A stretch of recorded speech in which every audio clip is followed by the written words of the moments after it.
سڵاوتان لێ بێ خۆشەویستان. ئەمڕۆ باز لە حافز ئەسەدی سەرۆکی سووریا دەکەین لەگەڵ ئەو پێشەڵکاری و تاوانە جەنگیانەی کە لە سەردەستی بەشار ئەسەدی کوڕی ڕوویان داوە.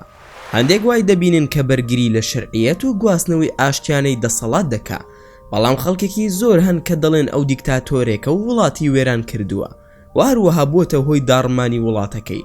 بە هەمان شێوە حافز ئەسەدی باوکی لە ساڵانی هەشتاکانی سەدەی ڕابردوودا شەڕی بزوتنەوەی ئیخوان موسلیمینی کردو، کۆمەڵکوژی بێشوماری قێزەونی ئەنجامدا بۆ بەرگریکردن لە حکومەت. هەروها لەو کاتەدا وەک فەرمانڕەوایەکی گەندەڵ دەبینرا کە دەستی بەسەر دەسەڵاتدا گرتە بوو. شایانی باسا بەشێکی سووریەکان بەهۆی هەڵوێستە قارەمانەکانی بەرامبەر بە دۆخی فەڵەستین زۆر نیشتیمان پەروەرانە دەیان بینی، بەڵام زۆری نیان وەک قەسابێک دەیان بینی کە شایانی سزای لە سێدارەدان بوو لەسەر تاوانەکانی. وەزیێگای سەرنجا کە نووسەرێکی دیاری کورد بنەچە و ڕەچەڵێکی خێزانی ئەسەد بۆ نەتەوەی کورد دەگەڕێنێتەوە. ئێستاش با مێژووی حافز ئەسەد بگێڕینەوە و لایەنە جیاوازەکانی کەسایەتەکەی ڕوون بکەینەوە. بەڵام پێش ئەوەی بە تەواوەتی بچینە ناو بابەتەکە، لەبیر نەچێ وەک ڕێزێک لە ماندوو بوونمان سەبسکرایبی کەناڵەکەمان بکەن و لایکی ڤیدیۆکەش بکەن بۆ ئەوەی هەموو نوێکارەکانتان پێ بگات. ئێستاش با دەست پێ بکەین. سەرۆکی پێشووی سووریا حافز ئەسەد لە 6 تشرین یەکەمی ساڵی 1930 لە ناوچەی قەردەحەی پارێزگای لازقیە لەدایک بووە. خێزانەکەی زۆر هەژار بوون و لە مەزهبی عەلەویەکان بوون. لە بواری ساندنی زەویدا کاریان کردووە. لە تەمەنی منداڵیدا پەیوەندی بە یەکێک لە قوتابخانە فەڕەنسیەکانی گوندەکەیانەوە کردووە بە مەبەستی بەدەستهێنانی خوێندنی سەرەتایی لەوێ. پاشان لە قۆناغی ناوەندیدا دەچێتە شاری لازقیە و بڕوانامەی ناوەندی بەدەست دەهێنێ. هەروەها لەوێدا پەیوەندی بە پارتی بەعسەوە دەکا، دوای ئەوەی بە فەرمی لقی یەکەمیان لە لازقیە پێکهێنرا. جگە لەوەش پەیوەندی بە ڕێکخراوەکانی خوێندکارانەوە هەبوو. دواتر بووەتە بەرپرسی لقی یەکێتی نیشتیمانی خوێندکاران لە پارێزگای لازقیە. هەروەها دواتر بووەتە بەرپرسی یەکێتی قوتابیان لە سووریا، بەڵام بەهۆی هەژاری و ئاستەکەیەوە نەیتوانی بچێتە ئاستەکانی پزیشکی بەو شێوەی کە خۆی ئارەزووی دەکرد. دواتر لە ساڵی 1952 پەیوەندی بە ئەکادیمیای سەربازی لە شاری هۆمس کرد و لە نێویاندا کۆلێژی ئاسمانی و بڕوانامی بە کالۆریۆسی لە زانستە فڕۆکەوانی سەربازیەکان بەدەستهێنا. پاشان بە پلەی نەقیبی فڕۆکەوان دەرچوو. ئەمەش لە ساڵی 1955 دوای ڕووخانی دەسەڵاتی عەقید عادیب ئەلشیشکەلی و تیرۆرکردنی عەقید عەدنان مالیکی، ململانەی نێوان پارتی نیشتیمانی سووریا و بەعسی سۆسیالیستی عەرەبی چارەسەر بوو لە بەرژەوەندی بەعسیەکان. دواتر ڕێگەیان پێدرا چالاکیەکانیان زیاتر بکەن و چەندین ئیمتیاز بەدەست بهێنن کە حافز ئەسەد سوودی لێوەرگرتووە. بۆیە گەشتکردنیان بۆ میسر هەڵبژارد بۆ ئەوەی مەشق و ڕاهێنان بە فڕۆکەی زۆری جیاواز بکەن. دواتر ڕەوانەی یەکێتی سۆڤێت کران بۆ ئەوەی مەشقی زیاتریان پێ بکرێت لە فڕینی شەوانەدا. لە ساڵی 1958 یەکێتی عەرەبی لە نێوان میسر و سووریادا دروست بوو و یەکێک لە مەرجەکانی جەمال عەبدولناسر سەرۆکی میسر ئەوە بوو کە پارتی بەعس لە سووریا هەڵبوەشێنرێتەوە بۆ ئەوەی یەکڕێزی نێوان هەردوو وڵات بەدی بهێنرێت. بەڵام حافز ئەسەد ئەمەی قبوڵ نەکرد. بۆیە لە ساڵی 1960 لەگەڵ هاوکارەکانیدا ڕێکخراوێکی سەربازی بەعسی پێکهێنا و ناوی لێنا کۆمیتەی سەربازی پارتی بەعسی سووریا کە ڕۆڵێکی زۆر گرنگ و کاریگەریان هەبوو لەو کودەتایانەی دوای ئەوە ڕوویاندا. دواتر سەرکردایەتی لەگەڵ هاوکارەکانی کە پاڵپشتیان دەکرد ڕەوانەیان کرد بۆ خانەنشین بوون لە خزمەتی سەربازی. دوای ئەوە دامەزرا بۆ خزمەتی شارستانی سەر بە یەکێک لە وزارەتەکان و لە 8 ئایاری 1963دا کوتەتایەکی سەربازی لە دژی ڕژێمی دەسەڵاتدار لە سووریا ڕوویدا. ئەمەش پارتی بەعس جارێکی ترگەڕایەوە پێشەنگی گۆڕەپانی سیاسی. لەو کاتەدا لیوە عەقید سەلاح شادید بەڕێوەبەری بەشی کاروباری ئەفسەران بوو لە وەزارەتی بەرگری سووریا. عەقید سەلاح فەرمانی گەڕانەوەی حافز ئەسەدی جارێکی دیکە بۆ خزمەتی سەربازی دەرکرد. دوای ساڵێک فەرمانی بەرزکردنەوەی پلەی دەرکرد لە پلەی لیوە و عەقیدەوە بۆ پلەی فڕۆکەوانی جەنەڕاڵ. حافز ئەسەد دواتر بوو بە فەرماندەی هێزی ئاسمانی و بەرگری ئاسمانی. 2 ساڵ دواتر بە تایبەتی لە 23 دوای 1966 زاینی بوو بە وەزیری بەرگری لە سووریا و لە 5 حوزەیرانی ساڵی 1967 پاش ئەو شکستەی کە لە میسر ڕوویدا لە سەردەستی هێزەکانی داگیرکەری ئیسرائیل، لەو کاتەدا ناکۆکیە سیاسیەکان دەستیان کرد بە دەرکەوتن لەسەر گۆڕەپانەکانی سووریا و شکستهێنان لە پێشکەشکردنی پاڵپشتی ئاسمانی بۆ هێزەکانی ئوردن و ناکۆکیەکانی نێوانیان تا ئەو پەڕی توندتر بوو. ئەمەش لەبەر ئەوەیە کە سەلاح شادید ویستی بچێتە ناو شەڕێکی توندەوە لەگەڵ ئیسرائیلیەکان تەنانەت گەر تێچووەکەی هەرچیەک بێت. بەڵام حافظ ئەسەد وەزیری بەرگری ڕەتی کردەوە کە ئەم بیرۆکەیە جێبەجێ بکرێت، چونکە سوپای سووریا لەم قۆناغەدا نەیتوانیەوە بچێتە ڕوبەڕووبوونەوەیەکی تونند و تیژانە لەگەڵ قەوارەی زایۆنیستی. دواتر لە ساڵی 1970 سەلاح شادید هێزەکانی سوپای عەرەبی سووریای نارد بۆ پاڵپشتیکردنی فەڵەستینیەکان لە خەباتیان دژی ئیسرائیلیەکان. بەڵام حافظ ئەسەد ڕەتی کردەوە لە ئاسمانەوە هێرش بکە، بەمە شتە گرنگەکە شکستی هێنا و لەو کاتەدا سەلاح شادید لەگەڵ سەرکردەکان کۆبووەوە لە حیزبی بەعس و بە کۆی دەنگ بڕیاریدا لەبارەی دوورخستنەوەی هەریەکە لە وەزیری بەرگری حافظ ئەسەد و جەنەڕاڵ مستەفا تڵاز لە خزمەتی سەربازی. بەڵام ئەم بڕیارە حافظ ئەسەد بەدڵی نەبوو، بۆیە بڕیاریدا کە لە دژی یاخی ببێت و لە مانگی تشرینی دووەمی شۆڕشێکی دەستپێکرد لە هەمان ساڵدا و ناوی لێنا شۆڕشی ساگسازی کە کوتەتایەکی سەربازی بوو و دڵسۆزەکانی سوپا بە ناوی نورەدین و سەرۆکی پارتی بەعس سەلاح شادیدی ڕۆخان دواتر فەرمانی زیندانی کردنیانی دا. بەڕاستی حافظ ئەسەد سەرکردایەتی پارتی بەعسی گرتە ئەستۆ و کۆمەڵێک دەستگای هەواڵگیری دامەزران، وەک هەواڵگیری سەربازی و هەواڵگیری ئاسمانی و ئامێری ئاسایشی دەوڵەت و دەستگای ئاسایشی سیاسی و هەمویان بوونە ژێر دەستەی مەکتەبی ئاسایشی نیشتیمانی ئەو حیزبە بە زۆرێک لە هێزی ناوخۆدا بەهێزتر بوو. دوای ئەوەی گرتنی ئەمنی زیاتر بوو، لە هەمان کاتدا دەستی کرد بە هاوپەیمانی بەهێز لەگەڵ یەکێتی سۆڤێت و چین و کۆریای باکوور، ئەمەش دوای ئەوەی بەڵێنیاندا کە یارمەتی بدەن لە هەر شەڕێکدا کە دژی ئیسرائیل بێ. دواتر لە 12 ئازاری 1970 ڕیفراندۆمێکی جەماوەری بۆ دانانی وەک سەرۆکی کۆمار ئەنجام درا و حافظ ئەسەد لەو ڕیفراندۆمەدا سەرکەوتوو بوو. هەروەها بوو بە یەکەم سەرۆکی بەعسی عەلەوی لە مێژووی سووریادا. لەو کاتەدا لە سەرەتای دەسەڵاتەکەیدا ڕەزامەندی جەماوەری بەدەستهێنا لە ئەنجامی ئەو چاکسازیانی لەسەر ئاسی ناوخۆ ئەنجامیدا، بە تایبەتی لە بنیادنانی سوپای عەرەبی سووریا و بەدەستهێنانی سەرکەوتن لە شەڕی ئۆکتۆبەری 1973. لە 18 نیسانی ساڵی 1971 زاینی حافظ ئەسەدی سەرۆک کۆمار لەگەڵ ئەنوەر ساداتی سەرۆکی میسر و موعەمەر قەزافی سەرۆکی لیبیا یەکێتی کۆمارە عەرەبیەکانیان دامەزران و لەو سەردەمەدا ڕیفراندۆمێکی جەماوەری لە هەرسێ وڵاتەکە ئەنجامدرا بۆ پەسەندکردنی. ئامانجی ئەم یەکێتیە بنیادنانی سیستەمێکی دیموکراسی سۆسیالیستی بوو کە مافی هاوڵاتیان بپارێزێ، هەروەها ئازادی بنچینەی ئەوان و سەروەری یاسا بپارێزێ. بەڵام بەداخەوە بەهۆی ناکۆکی سێ وڵاتەکە لەسەر مەرزەکانی ڕێکەوتنەکە جێبەجێ نەکراوە. ئەمەش لەبەر ئەوەیە چەند مادەیەکی تێدا نەهاتبوو. بەعەز ئەو حیزبەیە کە دەوڵەت و کۆمەلگا سەرکردایەتی دەکا، بۆیە پرەنسیبەکانی خرایانی و پرۆگرامی خوێندنگاکان و بوون بە بەعس. ئەوان قۆڕخیاری پۆستە باڵاکانی سووریایان کرد، ژیانی سیاسیش لەوێ نەبوو. جگە لە دەنگی سەرکردەکانی حەزب هیچ دەنگێکی سیاسی نەما.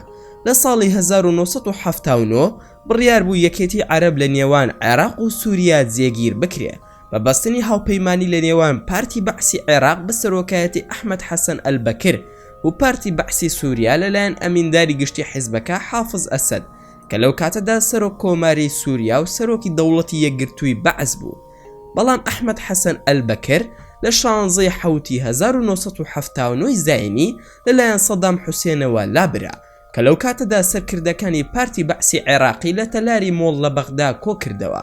سەرۆکەکانیان ڕایانگەیان کە خیانەتکار هەن کە بەیعەتیان بە ڕژێمی سووریا داوە، دواتر فەرمانیان کرد کە لە هۆڵەکە دەربکرێن، دواتر فەرمانیان کرد کە سزای کوشتنیان بەسەردا بسەپێنرێت لە ڕێگەی گولە بارانکردنیان. لە سەرەتای هەشتاکانی سەدەی ڕابردوودا تیرۆرکاری لەسەر دەستی حافظ ئەسەدی سەرۆکی کۆماری سووریا ڕوویدا و لەو کاتەدا ئیخوان موسلیمین تۆمەتبارکران بەڕێخستنی ئەو تیرۆرانە، بۆیە یاسا دەرکرا کە تێیدا هاتووە پێویستە هەر کەسێک سەر بە ئیخوان موسلیمین بێ لە سووریا لە سێدارە بدرێ. دوای ئەوە ململانیەکانی پارتی بەعس و بزوتنەوەی ئیخوان موسلیمین دەستیان کرد بە بەهێز بوون و دانیشتنی نافەرمانی کەیسەکان و بانگەوازی ڕاشکاوانە بۆ ڕووخاندنی ڕژێمی دەسەڵاتداری بەعسی تا ڕادەیەک دەرکەوت. بزوتنەوەی ئیخوان لەو سەردەمەدا ژمارێک تیرۆرکردنی هێمە ئاینی و سیاسی و سەربازیەکانی ڕێخستە بوو، وەک هەوڵی تیرۆرکردنی وەزیرەکان و سەرکردەکانی بەعس لە ساڵی 1981. ئەمە جگە لە بردومانکردنی قوتابخانەکانی ئەزبەکیە و ئارتیفیە بۆیە حافظ ئەسەد پێش مردنی ناسار بۆ ڕوبەڕووبوونەوەی توندوتیژی چەکداری جێبەجێ بکە دژی بزوتنەوەی ئیخوان موسلیمین.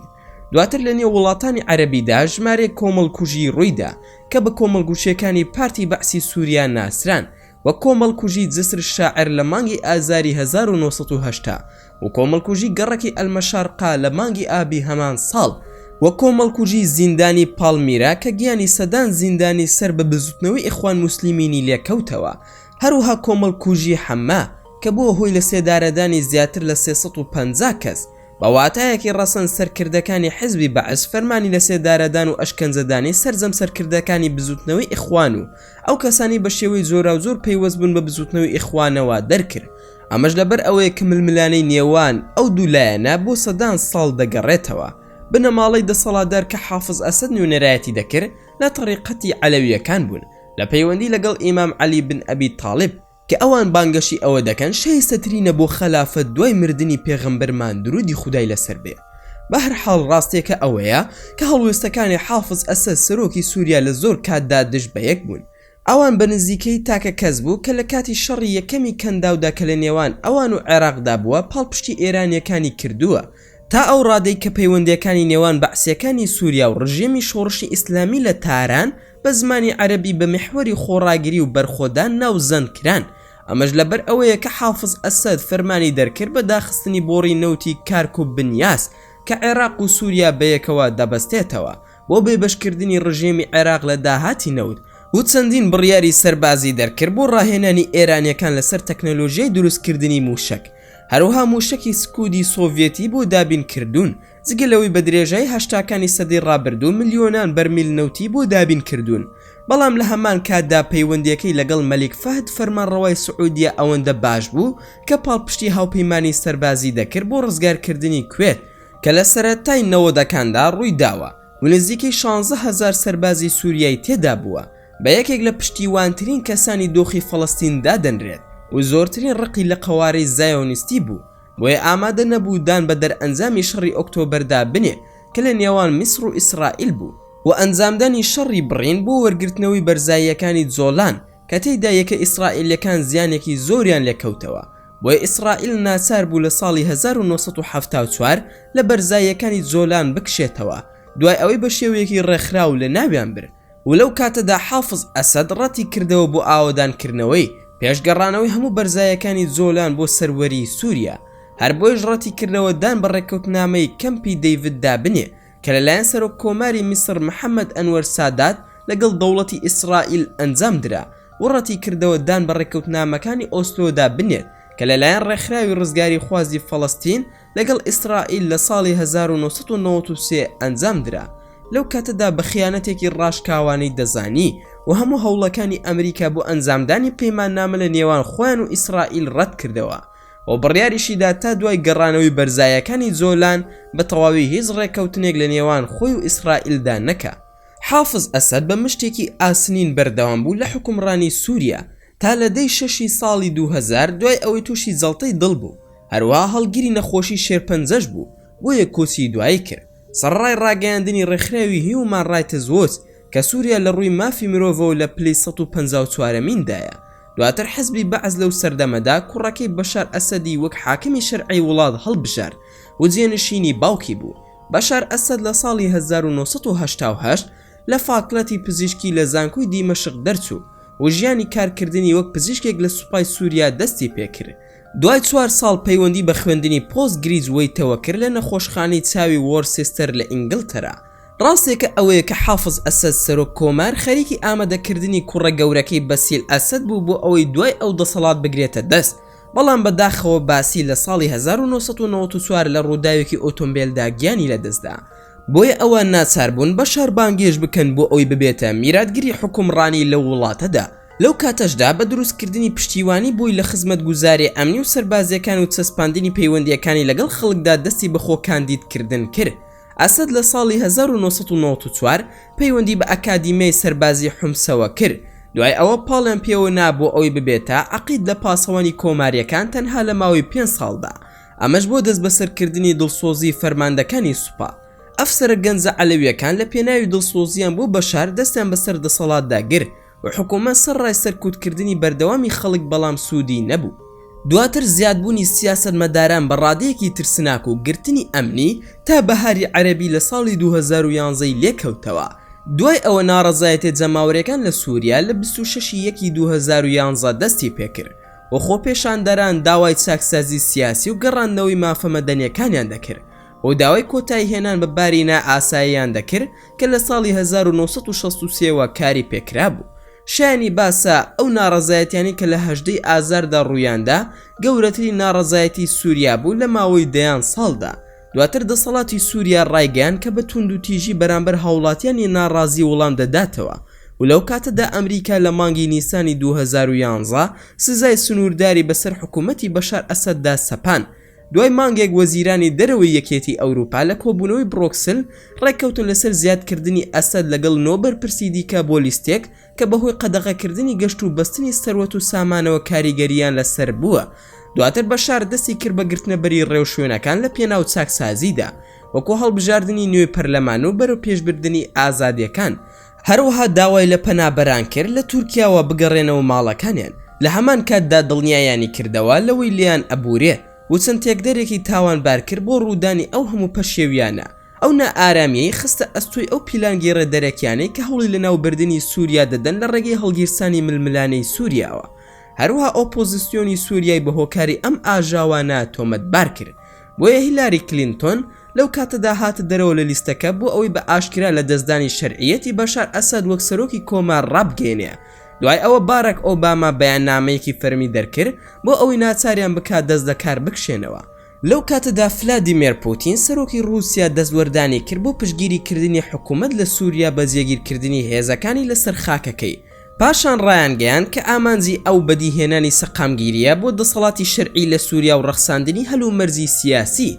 دۆخی سووریا بوو بە هەڕەشەیەکی ڕاستەقینە بۆ سەر خەڵک بەتایبەتی دوای ئەوەی حکوومەت پاڵپشتی رووسیا و ئۆپۆزیسیۆنی ڕاگەیان.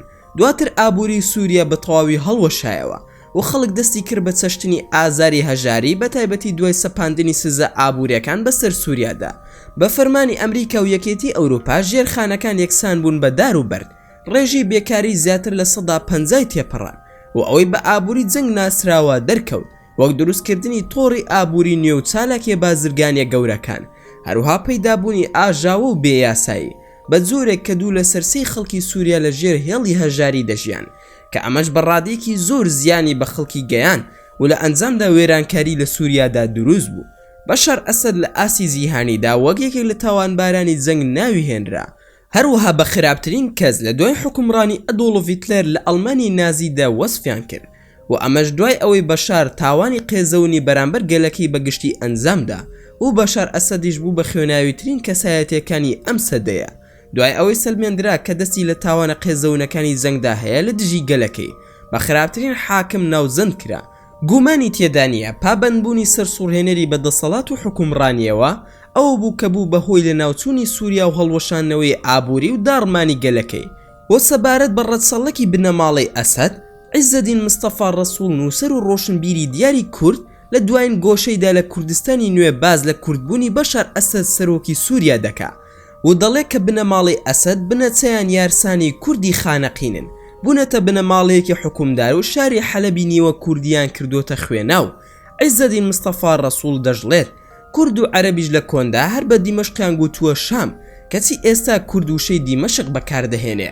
ئەو نووسەر و ڕۆشنبیرە دیارەی کورد دەڵێت دیمەشق لە وشەی دیمسکۆسی یۆنانیەوە هاتووە، بەو پێی پێش ئیسلام ڕۆمانەکان حکمیان کردووە و دواتر ئەم بنەماڵە یارسانە کووردە کە پێیان دەوترێ بنەماڵی ئەسەد کە لە بنسینەدا خانەقینین حکومداری سووریایان گرتوتە دەست. ئێوەش چی دەزانن دەربارەی حافز ئەسەد و بەشار ئەسەدی کوڕی لە کۆمنت زانیاریەکانمان لەگەڵ بەش بکەن. بەم شێوەیەش گەیشتینە کۆتایی ڤیدیۆکەی ئەمڕۆمان.